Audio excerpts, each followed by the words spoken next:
Hello दोस्तों, LDC railway tech and mathematics में आप लोग का स्वागत है। आज हम लोग टेस्ट सीरीज 28 का पार्ट 2 हम लोग देखेंगे। पार्ट 1 में 1 से लेकर आपको 51 तक करा दिया गया है। 52 से हम क्वेश्चन को देखेंगे। यह क्वेश्चन जो है हावड़ा डिवीजन का यह क्वेश्चन है। यह 16/12/2023 को इसका एग्जाम हुआ था। चलिए अब देर न करते हुए हम क्वेश्चन पर चलते हैं। Question number 52। क्वेश्चन नंबर 52 में क्या कह रहा है कि हॉट एक्सल क्या है। हॉट एक्सल क्या है, तो हॉट एक्सल के बारे में पहले हम डिटेल रूप से जानेंगे, फिर उसके बाद आंसर को ऑटोमेटिक आप लोग के सामने आ जाएगा कि आंसर क्या होना चाहिए। तो देखिए इस क्वेश्चन में जो है कोचिंग या गुड्स का कोई भी इंडिकेट नहीं किया है, ठीक है, कि यह कोचिंग है या गुड्स है, ठीक है। तो हम दोनों के बारे में बताऊंगा आप लोग को। चलिए 1 नंबर में हॉट एक्सल क्या है, तो देखिए अगर जो है आपका मान लेते हैं कि यह ट्रॉली है, ठीक है, दोनों पर जो है बेयरिंग लगा है, ठीक है। अगर दोनों में डिफरेंस, दोनों बेयरिंग के तापमान में डिफरेंस अगर आपको क्या बोलते हैं 10 से 15 डिग्री सेंटीग्रेड अगर आता है तो हम उस पर कोई एक्शन नहीं लेंगे, ठीक है। चलिए इसको फिर से हम बताते हैं। यहाँ पर उसको ट्रॉली तो आप समझ लिए। अगर दोनों एक्सल, जैसे एक ट्रॉली में इधर मैं ट्रॉली बना देता हूँ, ऊपर फ्रेश में मैं लिखूंगा, ठीक है।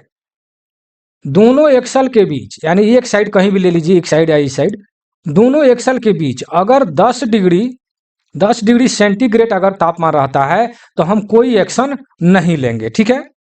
और जब 10 डिग्री से 15 डिग्री सेंटीग्रेड अगर रहता है, ठीक है, तो हम अगले CNW को सूचित करेंगे।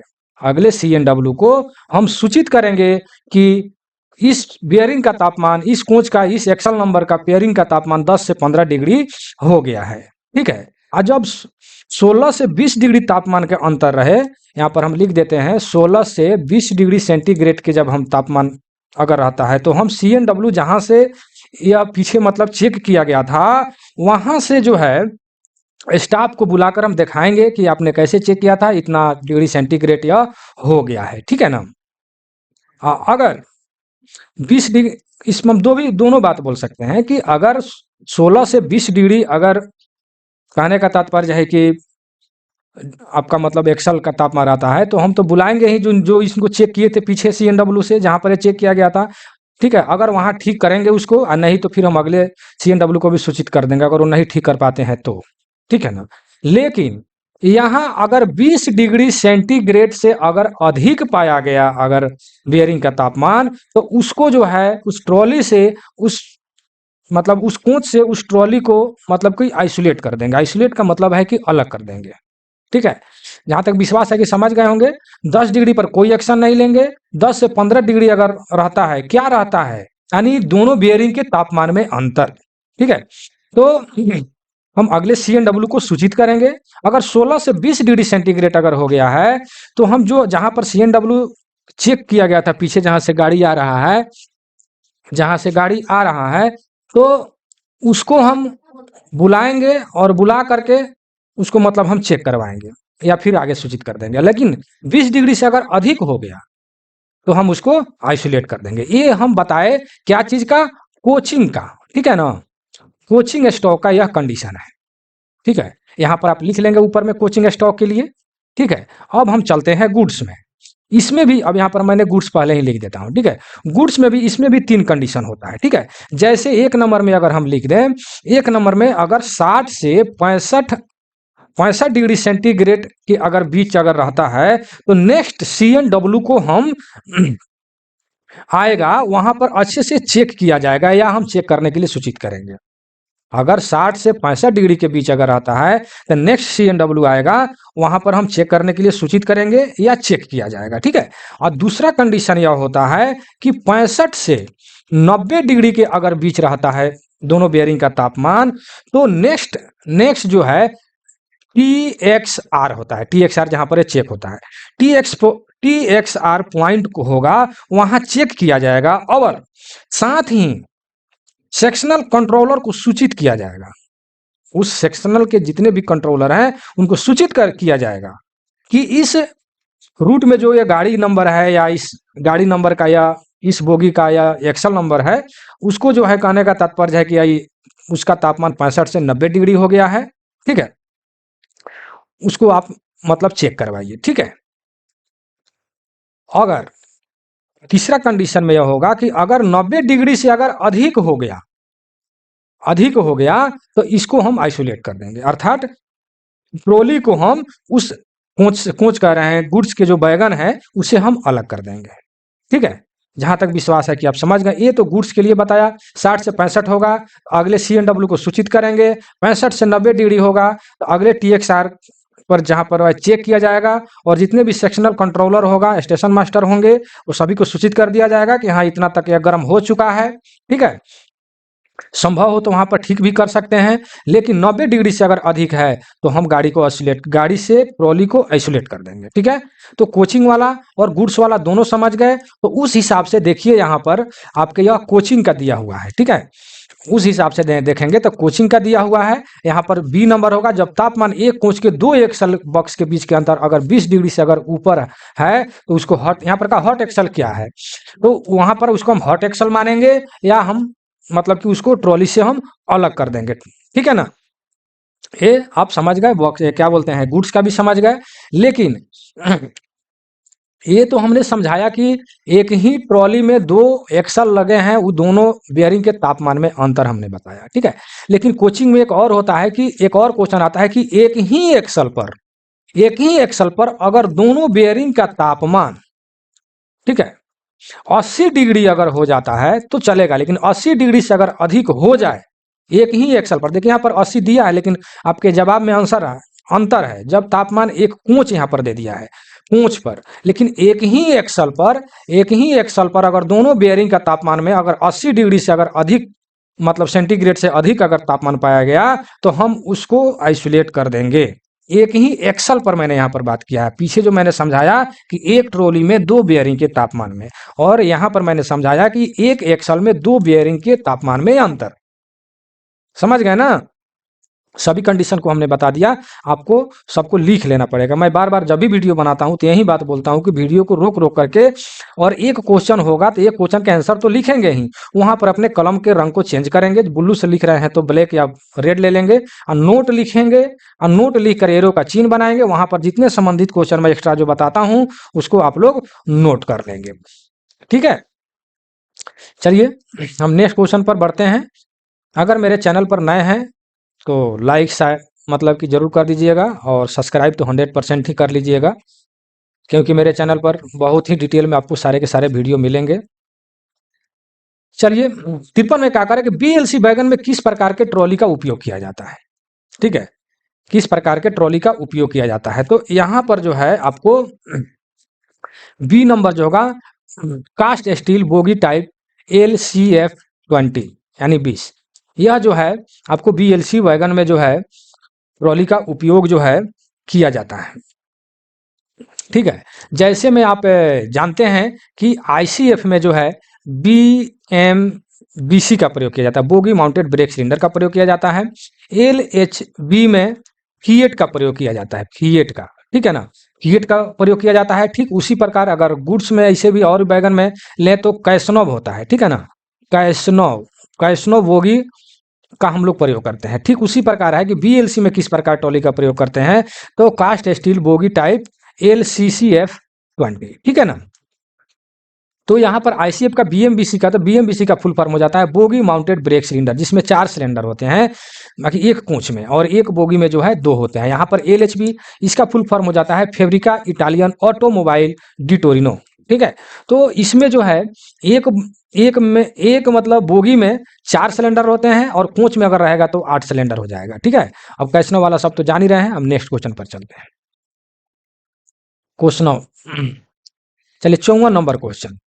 54 नंबर में क्या करें कि डुप्लेस चेक वाल्व तब स्वचालित होता है, मतलब एक्टिव कब होता है, जब दबाव का अंतर, ठीक है, दबाव का अंतर कितना होता है, ठीक है। तो पहले डुप्लेस चेक वाल्व के बारे में आप जानिए कि डुप्लेस चेक वाल्व है क्या, ठीक है। तो देखिए यहाँ पर जैसे मान लेते हैं कि यह एक मैंने ट्रॉली बना दिया। और रुकिए, ये ऑप्शन भी इसके सामने रहेगा तो अच्छा रहेगा। आ रहा है ऑप्शन की नहीं? चलिए, लगभग ऑप्शन आ रहा है, बीच में जगह भी बच जा रहा है लिखने के लिए।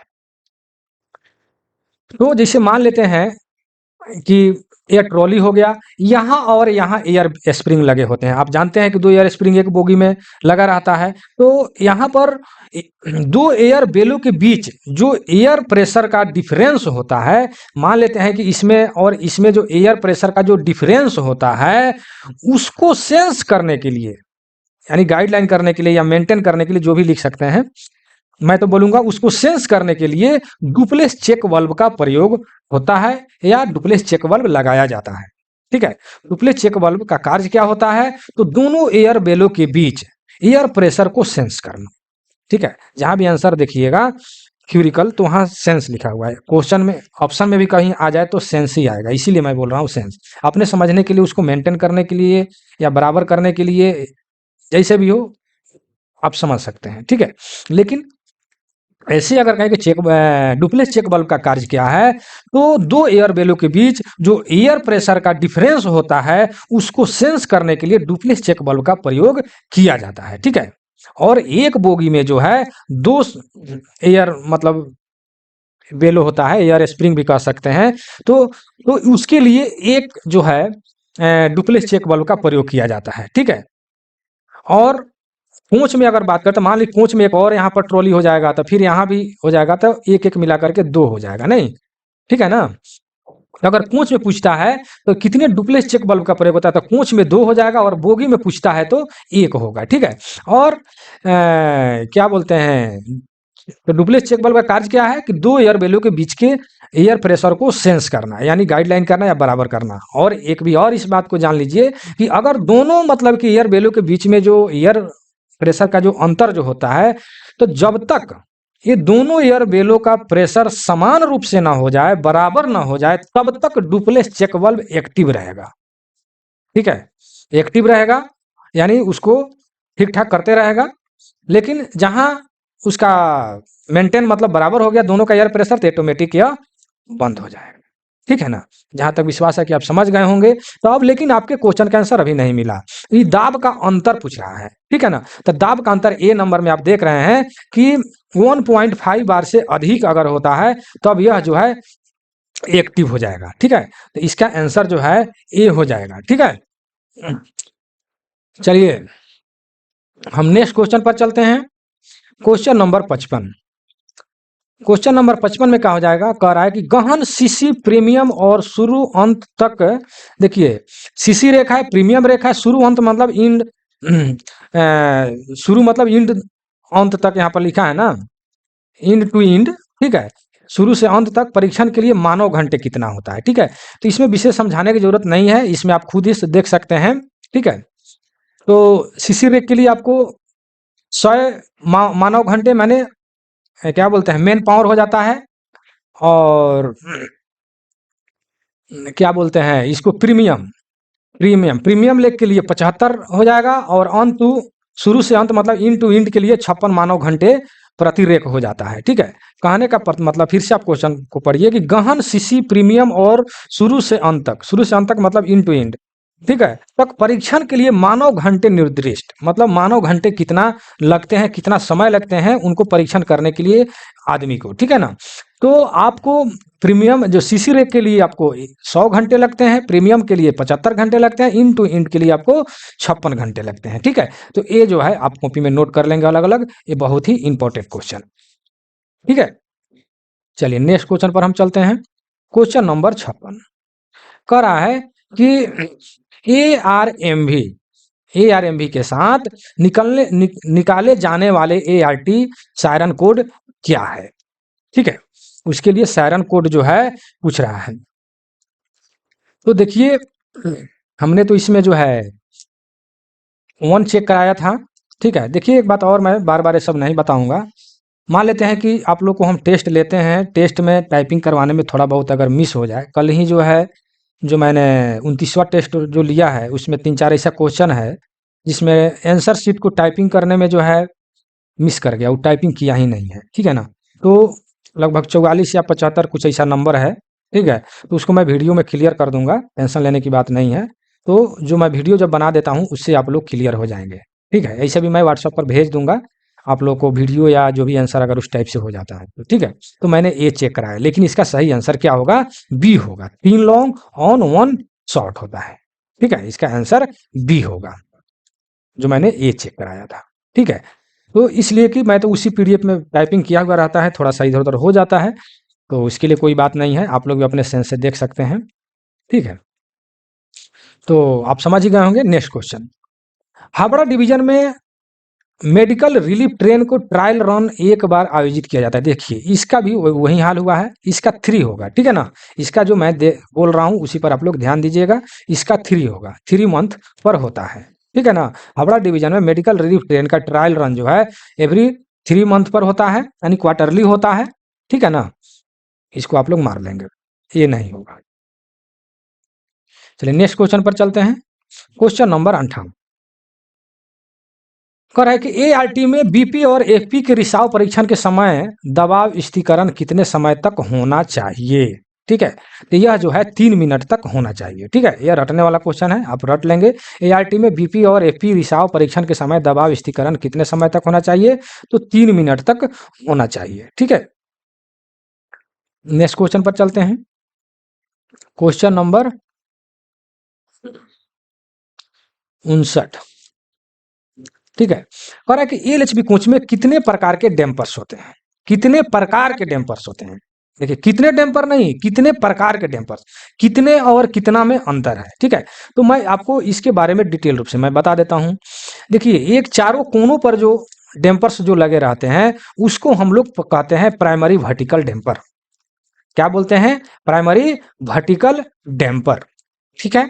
और बीच में जो 2 ठो जो लगा रहता है उसको हम लोग बोलते हैं सेकेंडरी सेकेंडरी वर्टिकल डैम्पर, ठीक है। और यहां पर जानते हैं कि एक बोलिस्टर लगा रहता है और बोलिस्टर में से एक यहां पर डैम्पर लगा रहता है, ठीक है। तो इसको हम लोग बोलते हैं लेटर डैम्पर, ठीक है। और आपने देखा होगा कि एक होता है या डैम्पर जो इस इधर से इधर दोनों साइड में लगे रहते हैं, या डैम्पर, ठीक है। इसको हम लोग क्या बोलते हैं, या डैम्पर, ठीक है। तो आप लोग देख सकते हैं कि यहाँ पर 4 प्रकार का जो है डैम्पर हो गया। एक तो हो गया वर्टिकल प्राइमरी वर्टिकल डैम्पर, दूसरा हो गया सेकेंडरी वर्टिकल डैम्पर, तीसरा हो गया लेटर डैम्पर और चौथा हो गया या डैम्पर, ठीक है ना, या डैम्पर। तो अगर ऐसे भी हम काउंट करते हैं कि कितने डैम्पर, ये तो हो गया आपका कितने प्रकार का, तो 4 प्रकार का आपका आंसर मिल गया। और कितना होता है कुल, अगर हम कुल लिख दें कि कुल कितने डैम्पर होते हैं तो चारों कोनों पर 4 हो जाएगा, यहीं पर हम लिख देते हैं 4 जो है, 4 जो है वर्टिकल डैम्पर हो गया, 2 ठो सेकेंडरी डैम्पर हो गया और 2 ठो या डैम्पर हो गया और एक जो है लेटर डैम्पर हो गया। तो 4 2 6 2 8 1 9, यानी कुल जो है 9 डैम्पर होंगे। क्या एक बोगी में, एक बोगी में जो है 9 डैम्पर होंगे। तो अगर कोच में अगर पूछता है, कोच में तो 9 दूना 18 डैम्पर हो जाएंगे। लेकिन आपके क्वेश्चन का प्रकार पूछा है कि कितने प्रकार का होता है, तो 4 प्रकार के होते हैं। एक बोगी में 9 होते हैं तो कोच में 4 हो जाएगा, ठीक है। जहां तक विश्वास है कि समझ गए होंगे। लेकिन एक मैं जब भी डैम्पर का क्वेश्चन बताता हूं तो यार्ड डैम्पर के बारे में जरूर क्वेश्चन बता देते हैं, क्योंकि यार्ड डैम्पर से जो है क्वेश्चन जो है पूछे जाते हैं, ठीक है। तो यार्ड डैम्पर का क्वेश्चन पूछता है कि यार्ड डैम्पर का स्टैंडर्ड लेंथ जो है कितना होता है, यानी टोटल फैलने के बाद स्टैंडर्ड लेंथ कितना होता है, तो 1083 mm होता है। कितना होता है, 1083 mm होता है, ठीक है। यार्ड डैम्पर का मैं इसलिए बताता हूं क्योंकि इसी से क्वेश्चन पूछता ही है लेंथ वेंथ के बारे में, बाकी किसी डैम्पर का नहीं पूछता है, ठीक है। ये इतना कह देगा कि हाँ सेकेंडरी वर्टिकल डैम्पर कितने लगे होते हैं, तो 2 लगे होते हैं एक बोगी में, कोच में तो 4 हो जाएगा, ठीक है। आप अपने समझ से भी देखें। लेकिन लेंथ के बारे में, यार्ड डैम्पर के बारे में पूछता है। जो भी मैं वीडियो बनाता हूँ या पीडीएफ देता हूँ वो एग्जाम के दृष्टि से, ठीक है, जो एग्जाम में पूछे जाते हैं। बाकी सब बकवास से वीडियो को लंबा करने से कोई फायदा नहीं है। तो स्टैंडर्ड लेंथ 283 होता है। और वो कहता है, एक और क्वेश्चन आता है कि संकुचन के बाद यानी सिकुड़ने के बाद जो है लेंथ इसका कितना हो जाएगा, तो 703 mm हो जाएगा। कितना हो जाएगा, 703 mm, ठीक है। लेकिन क्या बोलते हैं, और वो क्वेश्चन आता है कि वो कितना बाहर फैलता है। अगर कितना वो फैलता है यह पूछे तो 380 mm जो है बाहर वह निकलता है, फैलता है, ठीक है ना। तो 380 और 703 को जोड़ेंगे तो स्टैंडर्ड लेंथ आपका 283 आ जाता है, ठीक है। तो अगर बाहर निकलने का अगर क्वेश्चन पूछे कि कितना फैलता है तो 380, संकुचन के बाद में कितना लेंथ होगा तो 703, और टोटल फैलने के बाद टोटल लंबाई कितना हो जाएगा, स्टैंडर्ड लेंथ उसको कहते हैं, तो 1083 हो जाएगा। इससे क्वेश्चन आता है, तीनों के तीनों क्वेश्चन बहुत इंपॉर्टेंट है। यहाँ पर मैंने 4-5 क्वेश्चन क्लियर किया, उसको आप लोगों ने क्या बोलते हैं, कॉपी में नोट करेंगे, मैं बार बार बोलता हूँ, ठीक है। कॉपी में नोट करेंगे, जैसे कि हम नोट्स जो तैयार है, जो हम आप लोगों को पीडीएफ दिए हैं वो भी पढ़िए, और जो टेस्ट जो लेते हैं उस टेस्ट को जो है आप लोग तो नोट करते ही रहिए, और उसमें से एक्स्ट्रा क्वेश्चन जो मैं बताता हूँ उसको 100% नोट कीजिए। लेकिन एक कॉपी एक ऐसा बनाइए जो आपको अच्छा लगता है कि हाँ यह क्वेश्चन इंपॉर्टेंट है, या मतलब कि बार बार पूछा जाता है, या इस टाइप से जो VVI क्वेश्चन होंगे उसके लिए एक अलग कॉपी बनाइए, और उसमें जितने भी आप जैसे मान लेते हैं कि नोट्स बनाते हैं उसी वक्त लिख दीजिए, या एक कॉपी अगर फुल हो गया तो कॉपी उठाइए, और जहाँ जहाँ अगर क्वेश्चन के सामने BM वगैरह लिखे हैं या VVI लिखे हैं उसको उसको उठा उठा करके एक कॉपी तैयार की दीजिए, एकदम VVI वाला, ठीक है, जो आपको अच्छा लगता है कि अच्छा क्वेश्चन है, और एग्जाम के समय में उसको पढ़िए, आपको ज़्यादा फायदा करेगा। चलिए, तो अब हम नेक्स्ट क्वेश्चन पर चलते हैं। क्वेश्चन नंबर 60 कह रहा है कि एलएचबी कोच के एच टाइप सीबीसी की ढुलाई मतलब कितना होता है, ढुलाई उसकी मतलब कैपेसिटी कितना होता है खींचने का, ठीक है। यहाँ पर लिखा है हॉलिंग कैपेसिटी, ठीक है ना, तो यह होता है 9,000 टन। बहुत इंपॉर्टेंट क्वेश्चन है, यह बार बार पूछा जाता है, ठीक है। अब हम नेक्स्ट क्वेश्चन पर चलते हैं। क्वेश्चन नंबर 61 कह रहा है कि रेक मापांक क्या है, रेक का जो मापांक है यह क्या है, ठीक है। तो यह जो है विरूपण के प्रति प्रतिरोध की माप के लिए सूचकांक, विरूपण मतलब कि टेढ़ा मेढ़ा जो विरूपण हो जाता है के प्रति विरोध माने उसको रोकने की माप के लिए एक सूचकांक है। जैसे मान ली कि ट्रेक मापांक जो है एक गेज भी होता है, या चाहे फीता से किसी चीज़ में भी माप सकते हैं। अगर हल्का भी विरूपण है मतलब टेढ़ा मेढ़ा है तो उसको अगर मान लेते हैं कि नापेंगे तो आपको सही जानकारी मिल जाएगा कि हाँ टेढ़ा मेढ़ा है, तो उसी को विरूपण माने टेढ़ा मेढ़ा के प्रतिरोध मतलब कि उसको रोकने के लिए हम लोग उसको ट्रेक को जो है मापेंगे, ठीक है ना। ये इसका आंसर हो जाएगा। क्वेश्चन नंबर 62 कह दुर्घटना स्थल पर पहुंचने के बाद पहला कदम क्या होना चाहिए। देखिए ये जो क्वेश्चन है, जब कोई भी आदमी अगर ये बात को सुनता है कि जहां फलाने यहाँ पर दुर्घटना हो गया है तो क्या कीजिएगा, पहले जाकर पूछिएगा, तो पहले का आंसर वो बोलेगा कि जाकर के पहले जो भी आदमी घायल हो लोग उसको बचाएंगे ना भाई, ठीक है। लेकिन यह आंसर जो है मतलब जो क्या बोलेंगे सिंपल आदमी जनरल आदमी के लिए आंसर होगा, लेकिन आप एक रेल कर्मचारी हैं उस हिसाब से आपका यह आंसर गलत हो जाएगा कि पहले हम वहां पर आदमी है उसको पहले हम बचाएंगे। ये आपके लिए गलत हो गया, क्योंकि आप एक रेल कर्मचारी हैं, आपका कर्तव्य है कि पहले जिस ट्रैक पर अगर दुर्घटना हुआ है तो उस ट्रैक को पहले उस क्या बोलते हैं साइड की पहले हम सुरक्षा करेंगे, यानी उस ट्रैक की साइड को पहले हम सुरक्षा करेंगे ताकि उस ट्रैक पर कोई दूसरा ट्रेन न आ जाए, ठीक है। पहले हम साइट की सुरक्षा करेंगे ताकि उस पर कोई दूसरा ट्रेन ना आ जाए। देखिए यहाँ पर C नंबर में लिखा है कि प्रोटेक्शन द साइट, साइट की सुरक्षा करें, पहले साइट की हम सुरक्षा करेंगे ताकि उस पर कोई ट्रेन दूसरा ना आ जाए। घायल तो हुआ है आदमी, गाड़ी वहां पर खड़ी है, एक्सीडेंट हुआ है, फिर दूसरा भी अगर ट्रेन उस पर आ जाता है तो और ज्यादा बर्बाद हो जाएगा, ठीक है ना। तो पहले हम साइट की सुरक्षा कर लेंगे कि उस पर कोई दूसरा ट्रेन ना आए, उसके बाद हम घायलों के उपचार करेंगे, ठीक है। तो साइट की सुरक्षा इसका सही आंसर हो जाएगा। चलिए नेक्स्ट क्वेश्चन, क्वेश्चन नंबर 63 कह रहा है कि एनडीएमए का फुल फॉर्म क्या होता है, एनडीएमए का फुल फॉर्म जो है क्या होता है। तो इसका देखिए D नंबर में national disaster disaster management authority, ठीक है। इसका हिंदी हो जाता है राष्ट्रीय आपदा प्रबंधक प्राधिकरण, राष्ट्रीय आपदा प्रबंधन प्राधिकरण, ठीक है। इसका मतलब कि हिंदी हो जाता है नेशनल डिजास्टर मैनेजमेंट सिस्टम, ठीक है ना। लेकिन इससे और एक क्वेश्चन आ जाता है, इसके बारे में आप डिटेल रूप से जान लीजिए। इसकी स्थापना, इसका जो है स्थापना जो है लिख लीजिएगा 23/12 माने 23 दिसंबर 2005 को हुआ था। कब हुआ था? 23 दिसंबर 2005 को हुआ था। और इसका नेतृत्व जो है मतलब गाइडलाइन जो भी है, नेतृत्व जो है पीएम करते हैं, मतलब प्राइम मिनिस्टर प्रधानमंत्री इसका गाइडलाइन यानी इस तरह हम अगर शुद्ध रूप से बोले तो एक लाइन में कि इसकी स्थापना जो है 23 दिसंबर 2005 को हुआ था। इसका नेतृत्व जो है प्रधानमंत्री करते हैं। ठीक है, इसका इसका हिंदी हो जाएगा आपको राष्ट्रीय आपदा प्रबंधन प्राधिकरण। ठीक है, जहां तक विश्वास है कि आप समझ गए होंगे। हम नेक्स्ट क्वेश्चन पर चलते हैं। यहां तक अगर वीडियो में बने हैं तो एक बार लाइक शेयर जरूर कर दीजिएगा। कमेंट सेक्शन में जरूर लिखिएगा कि आपको वीडियो कैसा लगा। इस वीडियो को बनाने में थोड़ा सा मतलब कि लेट हो गया, क्योंकि पिछले ही सप्ताह का वीडियो है, नहीं बना पाया। पिछला सप्ताह में मैं इसलिए नहीं बना पाया कि जितने भी भाई लोग पीडीएफ लिए हैं, मुझसे जुड़े हैं, उन लोग को बहुत प्रेशर था कि सर थोड़ा स्टोर पर एक पीडीएफ जो है एकदम वीवीआई चुन करके बनाइए वीडियो या एक पीडीएफ दीजिए। ऐसे तो पीडीएफ जिनको दिया गया है उनको तो पीडीएफ स्टोर का गया ही है, जिसमें लगभग 300-400 क्वेश्चन है। लेकिन इन लोगों को कहना था कि कुछ वीवीआई क्वेश्चन 50-60 क्वेश्चन का कोई एकदम चुनिंदा क्वेश्चन का कुछ सेट करके हम लोग को दीजिए।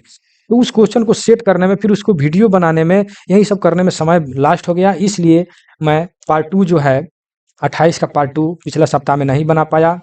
ठीक है, इस संडे को 29 टेस्ट हो भी चुका है, उसका अगले दिन हम वीडियो बना देंगे। हड़बड़ाने की जरूरत नहीं है। उसमें 1-2 क्वेश्चन का टाइपिंग मिस कर गया था, उसको भी हम ले लेंगे। चलिए, क्या करें, दुर्घटना राहत ट्रेन एआरटी को पूरे उपकरण और कर्मचारी के साथ दिन और रात के दौरान स्थिर करना। कहने का मतलब जब दुर्घटना जब हो जाती है, देखिए क्वेश्चन कोई भी लिख, मैं ठेठ भाषा में आपको समझाता हूँ कि जब दुर्घटना हो जाती है किसी भी ट्रैक पर या कहीं भी, तो जो एआरटी जो जाते हैं दुर्घटना राहत train, accident relief medical train या एआरटी एक्सीडेंट रिलीफ ट्रेन, ठीक है, तो वो कह रहा है कि दिन के समय में उसको खुलने का या जाने का टाइमिंग क्या है और रात के समय जाने का टाइमिंग क्या है। ठीक है, यही यह क्वेश्चन पूछ रहा है।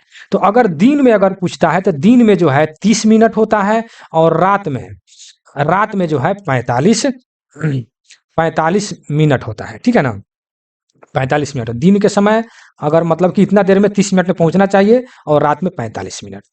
क्या कह रहा है, दिन और रात के दौरान छायादार स्थित रवाना होने का लक्ष्य, देखिए रवाना होने का लक्ष्य है होना चाहिए। तो दिन के समय रवाना होने का लक्ष्य 30 मिनट में के अंदर हो जाना चाहिए, और रात में 45 मिनट के अंदर उसको रवाना हो जाना चाहिए, मतलब चल जाना चाहिए। ठीक है, जहां तक विश्वास है कि समझ गए होंगे।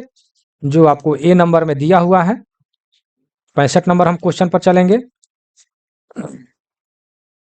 65 में क्या करें कि रख रखाव के लिए कैसनो बोगियों के स्प्रिंग के समूह इससे अधिक नहीं होना चाहिए। रख रखाव के अनुसार स्प्रिंग जो रखा जाता है समूह में, उसको इससे अधिक मतलब अंतर जो है स्प्रिंग के हाइट में जो है अंतर, ये हाइट तो इसमें नहीं लिखा है, लेकिन उस स्प्रिंग में हाइट में या दया जो भी है अंतर अधिक नहीं होना चाहिए समूह में जो 4-4 करके जो रखे जाते हैं। इसके बारे में आपसे क्वेश्चन कर रहा है, तो वह 3 mm से अधिक नहीं होना चाहिए। यह रटने वाला है, रट लीजिएगा। किसी भी एलएचबी कोच के पहिए फ्लैंज की ऊंचाई का निरीक्षण करने के लिए किस प्रकार के गेज का प्रयोग किया जाता है। तो इसका होता है wheel defect. Wheel defect gauge का हम लोग प्रयोग करते हैं। कौन सा करते हैं, व्हील डिफेक्ट गेज का हम लोग प्रयोग करते हैं। क्या लिखा है, व्हील डिफेक्ट गेज। ठीक है, बी नंबर में लिखा हुआ है एलएचबी कोच के पहिए का फ्लैंज का ऊंचाई के निरीक्षण के लिए हम लोग व्हील डिफेक्ट गेज का हम लोग प्रयोग करते हैं। चलिए नेक्स्ट क्वेश्चन पर हम चलते हैं। क्वेश्चन नंबर 67, एयर स्प्रिंग में प्रयुक्त सहायक, देखिए यहाँ पर मेन क्वेश्चन है कि सहायक जलाशय का रहा है। मेन रिजर्वायर की बात नहीं किया है, सहायक जलाशय, एक जुलरी रिजर्वायर की बात किया है। ठीक है ना, तो इसके बारे में हम आपको डिटेल रूप से बता देते हैं कि जैसे मान लेते हैं कि एक कोच में जो है 2 ट्रॉली होता है। कितना होता है, 2 ट्रॉली होता है, और यहाँ जो है आपको एयर स्प्रिंग लगे रहते हैं। ठीक है ना, यहाँ और यहाँ जो है एयर स्प्रिंग लगे रहते हैं। ठीक है, अब देखिए यहाँ पर एक होता है मेन रिजर्वायर। मेन रिजर्वायर जो 150 लीटर का होता है। कितना, 150 लीटर का होता है। ठीक है, और इसी में से चारों में जो है एयर रिजर्वायर जाता है, जो कि यहाँ पर जो है प्रत्येक बोगी में जो है प्रत्येक स्प्रिंग के लिए एक सहायक जलाशय लगा रहता है, मतलब एक जुलरी रिजर्वायर लगा रहता है। ठीक है, जो 40-40 लीटर का होता है। कितना, 40-40 लीटर का होता है। ठीक है, जहां तक विश्वास है कि आप समझ गए होंगे।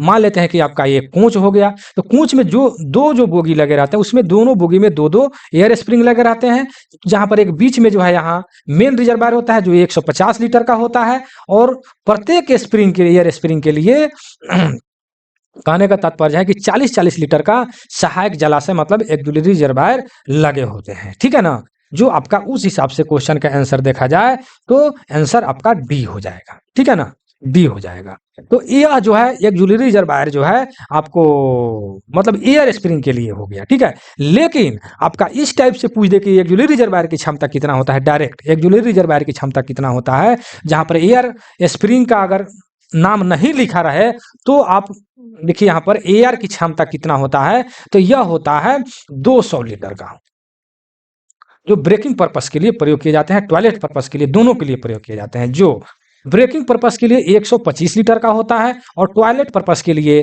75 लीटर का होता है। मैं जो बात कर रहा हूं आप लोग समझ लीजिएगा, जो पहले बताया अगर नहीं सुने हैं तो वीडियो को बैक करके देखिए। एयर स्प्रिंग के लिए मेन रिजर्वायर की क्षमता 150 लीटर, एक्जुलरी रिजर्वायर की क्षमता 40 लीटर, अभी मैंने समझाया। लेकिन आपके क्वेश्चन में एयर स्प्रिंग का अगर नहीं पूछे, डायरेक्ट पूछे एक्जुलरी रिजर्वायर यानी एआर की क्षमता कितना होता है, तो 200 लीटर का होता है, जो 125 लीटर, देखिए ये भी कंडीशन है, यह मैं एलएचबी के बता रहा हूँ, एलएचबी के लिए 200 लीटर का होता है, जिसमें 125 लीटर का जो होता है ब्रेकिंग पर्पस के लिए होता है, 75 लीटर का जो होता है टॉयलेट पर्पस के लिए होता है, ठीक है।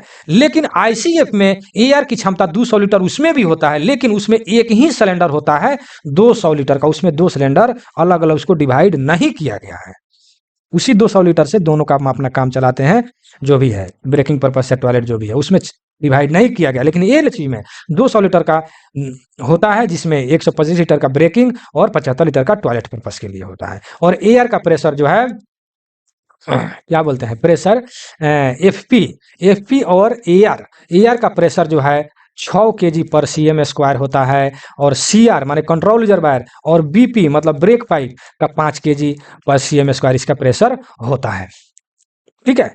जहां तक विश्वास है कि आप समझ गए होंगे, जो भी क्वेश्चन क्लियर किए हैं उसको आप लोग समझ लीजिएगा और लिख भी लीजिएगा। चलिए, एलएचबी कोच में एयर स्प्रिंग की विफलता के मामले में गति प्रतिबंध, मतलब कि अगर एयर स्प्रिंग आपका विफल हो गया, खराब हो गया एलएचबी कोच में, तो उसका रफ्तार जो है स्पीड कितना किलोमीटर तक हम चला सकते हैं, ठीक है। तो जो अगर एयर स्प्रिंग आपका खराब हो गया तो 60 किलोमीटर पर घंटा के हिसाब से उसको हम लोग चला सकते हैं, ठीक है। 60 किलोमीटर के हिसाब से हम लोग चला सकते हैं, ठीक है। बाकी तो आप जान ही रहे हैं कि इसका जो है 160 किलोमीटर इसको चलाने का मतलब अनुमति दिया गया कि 160 किलोमीटर से अधिक प्रति घंटा के अधिक से इसको नहीं चलाना है। टेस्टिंग तो 180 किलोमीटर के हिसाब से टेस्टिंग किया गया था, अगर इसको मॉडिफाइड कर दें तो 200 किलोमीटर तक भी हम चला सकते हैं। आगे क्वेश्चन मिलेगा मैं बताऊंगा, यहाँ वहाँ दोनों जगह बताऊं, वीडियो बहुत लंबे हो जाएंगे। चलिए नेक्स्ट क्वेश्चन पर चलते हैं, ऐसे भी मेरा वीडियो थोड़ा लंबा हो ही जाता है। कह रहा है बैगनों में पहिए में फ्लैट टायर की सीमा, देखिए यहाँ पर बैगन की बात किया है, ध्यान, कभी भी क्वेश्चन को हड़बड़ा कर नहीं पढ़ेंगे, ठीक है ना, हड़बड़ा करके नहीं पढ़ेंगे, आराम से पढ़ेंगे। इतना ना आराम से पढ़े कि समय भी खत्म हो जाए, वैसा भी नहीं होना चाहिए मेरे भाई, ठीक है ना। तो चलिए यहाँ पर बैगन की बात किया, तो बैगन में 60 होता है, 60 mm फ्लैट टायर से अधिक नहीं होना चाहिए। विशेष इसकी जानकारी देखना है तो मेरा वीवीआई डायमेंशन वाला पीडीएफ पढ़ेंगे या वीडियो देखेंगे, उसमें सारे के सारे आपको मिल जाएंगे। तो वैगन में जो है 60 mm होता है, और ये 50 जो दिया है कोचिंग स्टॉक के लिए दिया है, ठीक है। कोचिंग स्टॉक के लिए, कोचिंग स्टॉक के लिए इसको जो है 50 mm होना चाहिए, और गुड्स के लिए जो है 60 mm होना चाहिए, 60 mm होना चाहिए, ठीक है। चलिए नेक्स्ट क्वेश्चन पर हम चलते हैं, question number 70। Question number 70, general कोबिलिटी और टेपर के व्यास के मामले के लिए कितने स्थानों, देखिए ये बहुत इंपॉर्टेंट क्वेश्चन है, यहाँ पर 3 स्थानों की जरूरत होता है, ठीक है ना। जनरल की टेपर, जनरल, देखिए जनरल है क्या, ऐसे जनरल जनरल सब लोग रटते हैं। देखिए यहाँ पर मान लेते हैं कि मैंने एक्सेल बना दिया, ठीक है। एक्सेल के अंत में यहाँ देखिए, यहाँ पर जो है देखिएगा, एक्सेल के अंत में हल्का सा टेपर होता है, हल्का सा टेपर होता है जिस पर हम लोग बेयरिंग चढ़ाते हैं, ठीक है ना, बेयरिंग को फिट करते हैं, तो वो हल्का सा टेपर होता है, ठीक है ना। तो वहां पर हम लोग 3 स्थान तक मापते हैं, बाकी शुरू में थोड़ा कम टेपर, जिससे आगे थोड़ा बढ़ेंगे तो थोड़ा टेपर की मात्रा बढ़ते जाता है, ठीक है ना। तो उसी को जो एक्सेल के अंत में जिस पर हम लोग बेयरिंग चढ़ाते हैं उसी को हम लोग जनरल बोलते हैं, समझ गए ना। उसी को हम लोग क्या बोलते हैं, जनरल बोलते हैं। तो उसी को अब कह रहा है कि उसको टेपर जो मापने के लिए कितने स्थानों की जरूरत पड़ता है। तो वहां पर जो है हम लोग को 3 स्थानों की जरूरत पड़ता है। कितना स्थानों की जरूरत पड़ता है, 3 स्थानों को, जो आपके बी नंबर में दिया, ऊर्ध्वाधर क्षैतिज दोनों अक्षों को 3 स्थान की आवश्यकता वहां पर होता है। ठीक है ना। जहां तक विश्वास है कि आप समझ गए होंगे। इस टाइप से समझाने का मतलब शायद आपको हम लग रहा है कि और वीडियो में नहीं मिलता होगा और चैनलों पर। तो ये हमको लगता है कि आप अच्छी तरह समझ गए होंगे जनरल के बारे में। यहाँ पर 3 स्थान की जरूरत पड़ता है जहां पर हम लोग बेयरिंग चढ़ाते हैं, उसको हम लोग जनरल बोलते हैं। चलिए नेक्स्ट क्वेश्चन पर चलते हैं। Question number 71। 71 में क्या करें कि वंदे भारत ट्रेन की एक यूनिट में कितने कोच होते हैं। एक यूनिट में जो है कितने कोच होते हैं। ठीक है ना। ये बहुत ही इंपॉर्टेंट क्वेश्चन है। ठीक है। विशेष जानकारी के लिए आप मेरे वंदे भारत ट्रेन वाला वीडियो या पीडीएफ पढ़ सकते हैं। लेकिन आप जो है यहाँ पर हम जितना हो सके समझा देते हैं आपको। करें कि वंदे भारत ट्रेन के एक यूनिट में कितने कोच होते हैं। ठीक है। तो यहाँ पर हम 2 कंडीशन होता है। देखिए एक जो होता है E B U, E B U, और दूसरा होता है एम बी यू। ठीक है ना। तो यहाँ का आप इसका फुल फॉर्म जान लीजिए। ई बी यू का end basic unit, end basic unit. ठीक है। और दूसरा का आप फुल फॉर्म लिखिए, यहाँ पर मैं लिख नहीं पाऊंगा। ठीक है। Middle basic unit, end basic unit और मिडिल बेसिक यूनिट। ठीक है। 2 प्रकार के मतलब कि यूनिट होते हैं। ठीक है। 2 प्रकार के। अब देखिए इसमें क्या बोलते हैं, क्या क्या होता है। अब आगे हम बढ़ते हैं। E B U, E B U का मतलब इंड बेसिक यूनिट। ठीक है। पी सी, ठीक है, यानी ड्राइविंग टेलर कार। उसके बाद में होता है एमसी यानी मोटर कार। ठीक है। उसके बाद में होता है टीसी माने टेलर कार। और फिर उसके बाद में मोटर कार, जो मोटर ट्रैक्शन मोटर, उसमें ये भी अगर क्वेश्चन आ सकता है, जिसे मैंने नाम लिया ट्रैक्शन मोटर का। कौन सा मोटर लगा रहता है वंदे भारत में, तो ट्रैक्शन मोटर लगा रहता है। जो एमसी जो लिख रहे हैं मोटर कार, उसी में यह लगा रहता है। ठीक है। तो एमसी देखिए आपका 4 कार हो गया। DTC driving trailer car, MC motor car, फिर टीसी टेलर कार, फिर एमसी मोटर कार। ठीक है। और दूसरा जो होता है M B U, M B U. ठीक है। एम बी यू माने मिडिल मिडिल बेसिक यूनिट। ठीक है। इसका फुल फॉर्म लिख लीजिएगा, मैं लिखूंगा तो जगह भी नहीं है, आवाज को सुनेंगे। Middle basic unit. ठीक है। तो इसमें इसमें जो है प्रथम में लगता है N D T C, non driving trailer car, N D T C, non driving trailer car. ठीक है। फुल फॉर्म मैंने बोला है। फिर उसके बाद में लगा रहता है एमसी यानी मोटर कार। ठीक है। फिर उसके बाद में लगा रहता है टीसी माने टेलर कार। फिर उसके बाद में लगा रहता है एमसी मोटर कार। ठीक है ना। तो इस हिसाब से आप लोग विशेष इसके बारे में समझने के लिए आप लोग वंदे भारत का मेरा पीडीएफ पढ़ लीजिए, या जो डेमो मेमो का जो मैंने पीडीएफ जो मैंने भेजा है या वीडियो बनाया है, उसको देखेंगे डिटेल रूप से। मैं इसी को बारे में फिर डिटेल बताऊं तो बहुत वीडियो लंबे हो जाएंगे। ठीक है ना। निर्देश दे देता हूँ, उस पर आप लोग काम करेंगे। मान लें यहाँ वीडियो को आप रोक दीजिए, आप जा करके डेमो मेमो वाला वीडियो देखिए, या क्या बोलते हैं वंदे भारत वाला वीडियो देखिए, या पीडीएफ निकाल कर पढ़िए, आपको डिटेल मिल जाएंगे। लेकिन यहाँ जितना जरूरी था मैंने बता दिया, क्योंकि आपके क्वेश्चन में है कि वंदे भारत ट्रेन की एक यूनिट में कितने कोच होते हैं, तो हमको तो काउंट करना था, इसलिए मैंने इसको लिख दिया कि देखिए एक हो गया डीटीसी, एमसी, पीसी और एमसी, यानी टोटल जो है आपका 4 कार लगे हैं। कितना? 4 कार लगे हुए हैं। ठीक है ना। टोटल 4 कार लगे हुए हैं। तो इस हिसाब से आपका आंसर बी हो जाता है 71। कौन नंबर है? यानी 71 का। ठीक है ना। 71 का बी नंबर में दिया हुआ है 4। इसको हम मिटा देते हैं, आप लोग लिख लीजिएगा। तो वंदे भारत में कितने यूनिट कोच हैं? तो आपको 4। दोनों में, दोनों यूनिट वाला जो हम आपको बता दिए, 2 यूनिट अभी हमने बताया कि ईबीयू तथा एमबीयू। ठीक है। इंड बेसिक यूनिट तथा मिडिल बेसिक यूनिट। ठीक है। तो दोनों में 4 ही होते हैं। चलिए, आपको जहां तक विश्वास है कि आप समझ गए होंगे। ठीक है। अब 72 पर हम चलते हैं। 72 नंबर कह रहा है वंदे भारत रेल किस प्रकार के ब्रेक सुसज्जित है। ठीक है। तो इसमें जो है पेनोमेटिक, इलेक्ट्रिक पेनोमेटिक और जो है ये सब, यानी इसका डी आंसर हो जाएगा। तीनों के तीनों जो है इसमें ब्रेकिंग सिस्टम होते हैं, ठीक है। लेकिन एक क्वेश्चन आया था पिछले बार भी सेट में कि वंदे भारत ट्रेन में जो ब्रेक पैड जो होते हैं कहाँ लगे रहते, उसके लिए क्या कोई डिस्क होता है? तो नहीं, वंदे भारत ट्रेन में चक्का पर ही इस यहाँ पर ब्रेक पैड लगे रहते हैं। चक्का के अंदर में यहाँ पर उजला देखिएगा रबर टाइप का होता है, उसी पर ब्रेक पैड लगा होता है और रुक जाता है। चक्का पर ही ब्रेक पैड लगा होता है और रुक जाता है गाड़ी, ठीक है। उसके लिए कोई डिस्क जो है अलग से नहीं लगाया गया है, ठीक है। और इसमें ब्रेकिंग सिस्टम जो है तीनों हो जाएगा, ठीक है। आप देख सकते हैं। नेक्स्ट क्वेश्चन पर चलते हैं। 73 नंबर, वंदे भारत कोच के बीच किस प्रकार के कपलर मौजूद है? ठीक है, इसमें किस प्रकार के कपलर का प्रयोग किया गया है? तो कपलर के बारे में जो है हमने तो पिछला वीडियो में बहुत अच्छे से मैंने बताया था, लेकिन यहाँ जो आप देख लीजिए सेमी परमानेंट कपलर का प्रयोग किया जाता है। सेमी परमानेंट कपलर का प्रयोग किया जाता है और इस कपलर का जो बनाए जो है डेलेनर कंपनी ने बनाया है। कौन सा कंपनी बनाया है? डेलेनर कंपनी ने बनाया है, ठीक है। तो इसलिए कहीं कहीं आपको आ जाता है कि डेलेनर क्या बोलते हैं, डेलेनर भी आपको ऑप्शन में आ सकता है, तो वहां पर डेलेनर भी मार सकते हैं, ठीक है। चलिए मैं इसको पूरा लिख करके आपको बता देता हूँ।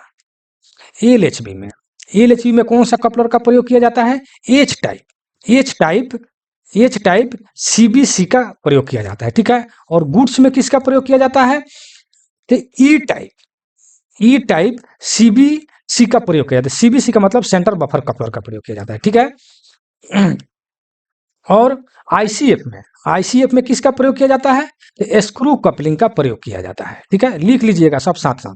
देखिए मैं यहाँ पर केवल वंदे भारत को बता करके आगे निकल जाता, लेकिन मैं क्या करूँ, मुझे मेरा ही मन नहीं मानता है, सोचते हैं कि मैं टोटल बता दूं, क्योंकि मेरा मकसद है आप लोग को तैयार करना किसी तरह, चाहे वीडियो से आप लोग तैयार करते हो या क्या बोलते हैं पीडीएफ जो लिए हैं पीडीएफ से तैयार करते हो। अगर जिनको पीडीएफ मिला है तो दोनों लड्डू कहा जाता है, गांव में खिस्सा है कि दोनों हाथ में लड्डू है, दोनों हाथ में लड्डू रहता है, जैसे समझे। चलिए, तो आईसीएफ में स्क्रू कपलिंग का प्रयोग किया जाता है और एक आ जाता है डेमू मेमू, नहीं डेमू मेमू, ठीक है। तो उसमें हम लोग सेकू कपलर का प्रयोग करते हैं। कौन कपलर का? सेकू कपलर का प्रयोग करते हैं, ठीक है। अब तो यहाँ पर 4 क्वेश्चन लिखिए। एलएचवी में एच टाइप, गुड्स जो वैगन वाले होते हैं ई टाइप सीबीसी, आईसीएफ में जो है स्क्रू कपलिंग का प्रयोग किया जाता है और डेमू मेमू में जो है सेकू कपलर का प्रयोग किया जाता है। और आपके अब आ गया वंदे भारत। वंदे भारत में किस प्रकार का प्रयोग किया जाता है? तो सेमी परमानेंट कपलर का प्रयोग किया जाता है। लेकिन सेमी परमानेंट कपलर कौन बनाता है? तो इसको जो है सेमी परमानेंट कपलर जो है डेलेनर कंपनी,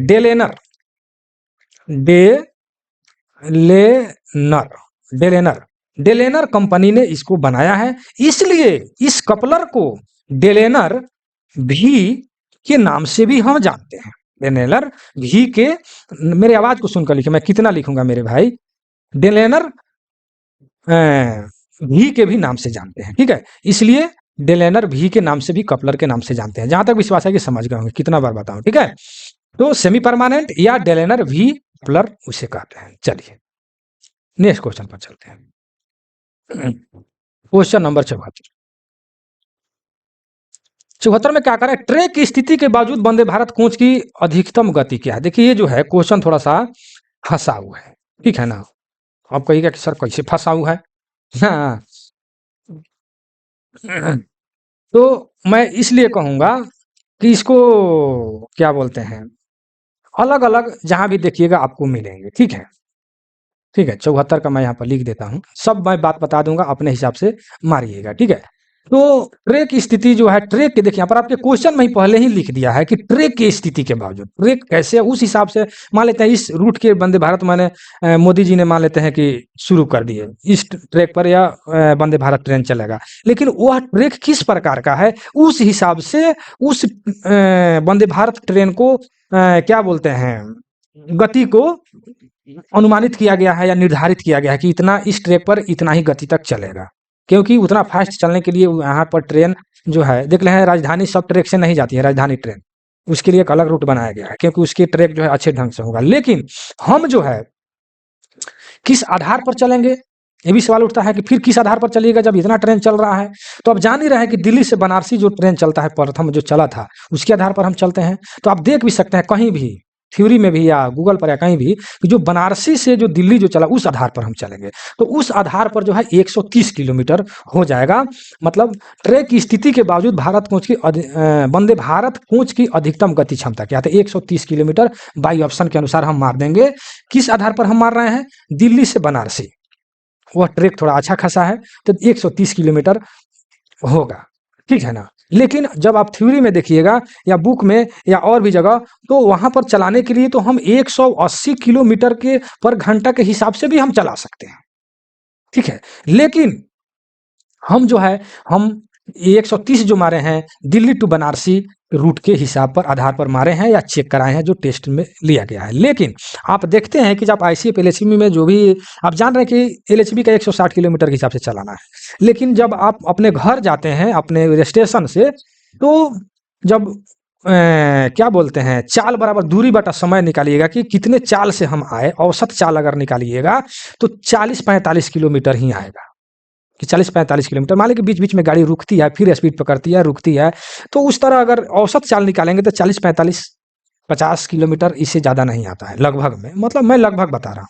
आप निकाल कर देख सकते हैं। लेकिन क्या बोलते हैं उस प्रकार अगर हम वंदे भारत का औसत गति निकालें तो यह जो है आप कहीं भी दे सकते हैं, थ्योरी में भी देख सकते हैं, वहां पर 96 किलोमीटर लिखा है कि 96 किलोमीटर उसकी औसत गति होता है, ठीक है। अब मान लेते हैं कोई 130 किलोमीटर से चल रहा है, कोई 180 किलोमीटर से, ट्रैक के हिसाब से, ठीक है। लेकिन औसत गति अगर हम निकालेंगे तो 96 किलोमीटर। अगर आपके क्वेश्चन में औसत गति अगर पूछ दे तो 96 किलोमीटर मारिएगा, ठीक है।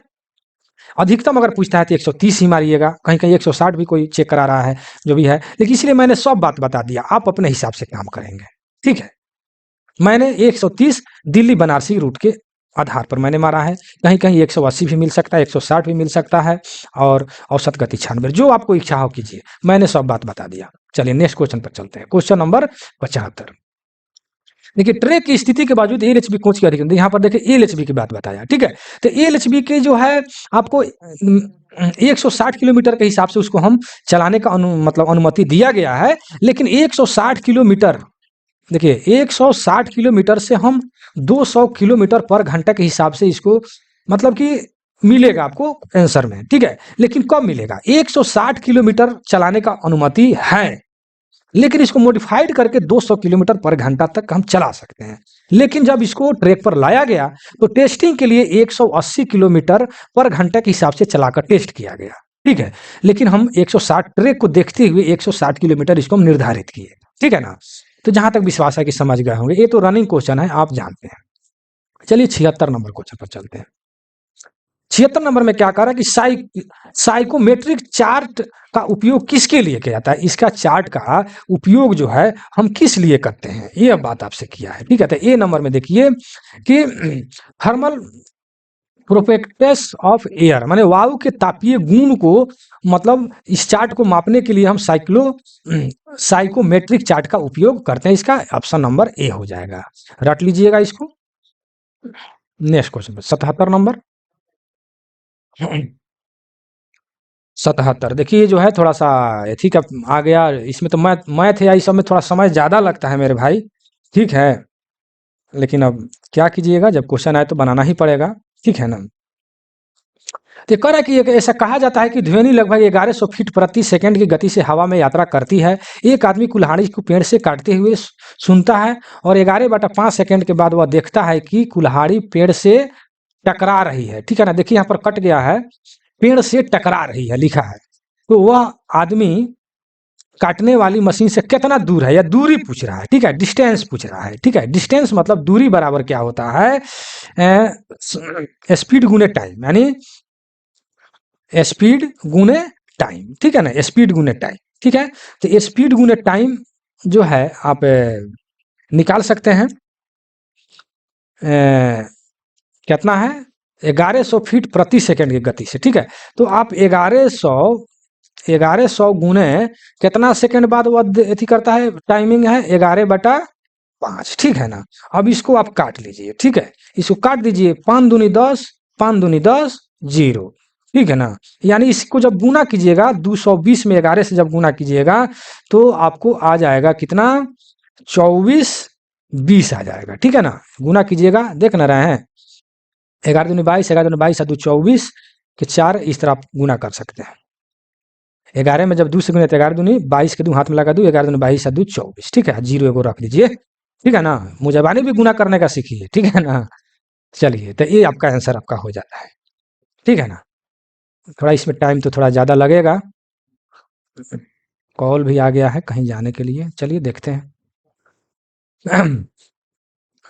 एक ट्रेन जो है, एक ट्रेन 10 किलोमीटर की दूरी जो है 12 मिनट में तय करती है। यदि उसकी गति 5 किलोमीटर प्रति घंटा कम कर, देखिए यहाँ पर घटाने की बात है, कम कर दिया जाए तो समान दूरी तय करने में उसे कितना समय लगेगा। देखिए दूरी जो समान है दूरी, कोई दूरी मतलब कि ज़्यादा नहीं दिया हुआ है, ठीक है ना। तो पहले यहाँ पर हम इसको निकालते हैं, इतना मिनट दिया है, यहाँ किलोमीटर दिया है, तो पहले मिनट को आप घंटा में बदल लीजिए तो अच्छा रहेगा, ठीक है ना। तो यहाँ पर हम लिख देते हैं समय बराबर 12 मिनट, ठीक है, 12 मिनट। तो इसको 12 को अगर हम 60 से भागा करते हैं तो घंटा में हो जाएगा, यानी 12 पच्चीस 60, यानी बराबर 1/5 कितना हो गया, घंटा हो गया, ठीक है ना। और बनाने में आपको सुविधा होगा, ठीक है। तो यहाँ पर आप लिख सकते हैं चाल, चाल बराबर क्या होता है, दूरी बटा समय, दूरी बटा समय। तो दूरी कितना है, 10 है, ठीक है, और समय कितना है आपको 1/5 है। तो 1/5 जब यहाँ कीजिएगा, जब उल्टेगा, जब गुना हो जाएगा, मैं कितना लिखूं यहाँ पर, जब गुना जब कीजिएगा, ठीक है, तो कितना हो जाएगा, क्या बोलते हैं, 10 पचे 50, यानी जब गुना किया मैं डायरेक्ट यहाँ 50 लिख देता हूँ, ठीक है ना, 50 किलोमीटर प्रति घंटा, ठीक है, 50 किलोमीटर प्रति घंटा। लेकिन आपका यहाँ पर क्वेश्चन किया है कि 5, देखिए इतना आप लिख लीजिए, हम मिटाएंगे इसको, 5 किलोमीटर इसको दूरी घटा दिया जाता है, ठीक है, तब कितना समय लगेगा। तो समय बराबर क्या हो जाता है, दूरी बटा दूरी बटा चाल, ठीक है, दूरी बटा चाल। तो दूरी कितना है 10 बटा चाल कितना हो जाएगा 5, देखिए यहाँ पर 5 घटा दिया गया तो हम 45 लिख देते हैं, ठीक है ना। इसमें जो है आपको आंसर जो है सब मिनट में दिया हुआ है, ठीक है ना, इसीलिए मैं इसे 60 से गुना कर देता हूँ, ठीक है ना। जब इसको आप कैलकुलेशन कीजिएगा, 15 तिया 45 और 15 चौके 60 और 10 चौका 40, 40/3 आएगा तो 13 तिया 39, यानी आपको आंसर आ जाएगा इतना, ठीक है, यानी ये 4 होगा ना, 13 तिया 39, इस तरह करके आप कीजिएगा तो आपका आंसर ये आ जाएगा। जहाँ तक भाई वीडियो को बैक करके आप समझ लीजिए, क्योंकि उतना हम करें तो फिर दिक्कत हो जाएगा, बड़ी वीडियो लंबे हो जाएंगे। 1 घंटा तो हो गया बनाते हुए, अब कितना करें लंबा। चलिए, ये हो गया आपको, वो हो गया 79। 50 किलोमीटर प्रति घंटा के एक समय पर गंतव्य स्थान पहुंचने के लिए इतना, देखिए ऐसा है, इसमें जितने भी है मैथ जो है आप लोग को बनाया हुआ है, देखिए यहाँ पर छोटे छोटे कैलकुलेशन है, ठीक है। ये कैलकुलेशन आप लोग इतना भी मैथ अगर नहीं बना सकते हैं तो फिर क्या बनाएंगे, ठीक है। तो इसलिए इधर से जितने भी है सब मैथ का क्वेश्चन है, ठीक है, मैथ का क्वेश्चन है, आप लोग अपने से बना लेंगे। नीचे भी राजभाषा का क्वेश्चन दिया हुआ है या D&AR से, तो एकदम सिंपल है, उसके विशेष कोई बताने के, मैं D&AR वाला वीडियो जाकर देख लेंगे, उसके नीचे D&R वाला वीडियो थी, क्वेश्चन 4-5 दिया है राजभाषा का, ठीक है। 1 घंटा से ज़्यादा ही वीडियो हो गया और एक जगह से मेरा कॉल भी आ गया, थोड़ा अथी है, ठीक है। विशेष करके मुझसे जो जुड़े हैं भाई, PDF जो लिए हैं, टेस्ट देते हैं, उनको मैं कहना चाहूँगा, आप लोग इसके आगे नोट्स तैयार कर लीजिएगा, मेरे आंसर को देख करके जो टेस्ट कराए हैं, ठीक है। इसके नीचे मैथ है, मैथ आप बना सकते हैं, और आगे जो है D&R का रूल का एक दिया है, राजभाषा का, वो कोई विशेष नहीं है, विशेष टेक्निकल आप लोग को हमने बता दिया, ठीक है। और फिर मैं कल अगले 29 वाला का मैं वीडियो बना दूंगा। चलिए, मैं अपने वीडियो को यहीं समाप्त करता हूँ, मजबूरी है क्योंकि कहीं जाना है, इमरजेंसी कॉल। और मैं आप लोग को ये बता दूं कि मुझसे जुड़ने के लिए या PDF प्राप्त करने के लिए या टेस्ट सीरीज में भाग लेने के लिए मुझसे जुड़ सकते हैं। व्हाट्सअप नंबर है 96 93 57 14 26, इस पर आप लोग मैसेज करके PDF प्राप्त कर सकते हैं, LDC JEE WM सभी की तैयारी के लिए। लेकिन इस व्हाट्सअप पर लगे फोटो को पहले ध्यान से पढ़ेंगे कि कौन कौन, उसमें जितने भी टॉपिक मेरे पास है उसमें टॉपिक का मैंने फोटो लगाया है, उस फोटो को पहले देख लेंगे कि कौन कौन टॉपिक आपके लिए है, क्या क्या है, अच्छे से समझ लेंगे, आपके सिलेबस से वह टॉपिक मैच करता है या नहीं, उसके बाद मेरे पास मैसेज करेंगे, ठीक है। कि हाँ उसमें जो भी टॉपिक दिया है वो मेरे लिए है या नहीं, उसके बाद ही मेरे पास मैसेज करेंगे, कृपया करके कॉल नहीं करेंगे, ठीक है। चलिए, मेरा वीडियो आपको कैसा लगा कमेंट सेक्शन में ज़रूर दीजिएगा, ठीक है। मैं अपने वीडियो को यहीं समाप्त करता हूँ। जय हिंद, जय भारत।